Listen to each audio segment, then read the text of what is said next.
અમદાવાદથી કન્ટિન્યુઅસલી દંડવત પ્રણામ કરતા કરતા એ દ્વારકાધીશના દર્શન કરશે અને આઠમે એ દ્વારકા પહોંચશે. બેટા તારું નામ શું છે? એન્જલ. તારી ઉંમર શું છે?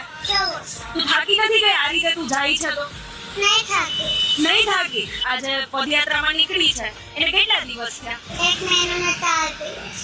આજે 5મો દિવસ છે અને એને મને એવું કીધું કે મારા પપ્પા દંડવત કરીને જ મારે દ્વારકાધીશને મળવા જવું છે, મારા કૃષ્ણાને, કે હું પણ કાનો છું અને એ કાનાને મારે મળવા જવું છે. તમે ત્યાંથી અહીંયા પહોંચ્યા તો રસ્તામાં લોકોનો કેવો સહયોગ? સહયોગ મળ્યો છે બધાનો. અમુક જગ્યાએ તકલીફ પડી છે પણ એક્સેપ્ટ કરી છે અમને. આ ઢીંગલી છે એ અમદાવાદથી રાજકોટ સુધી પહોંચી છે, પણ હવે રાજકોટથી દ્વારકા સુધી એને રસ્તામાં કઈ તકલીફ ના પડે તો આ વિડીયો લોકોને એટલો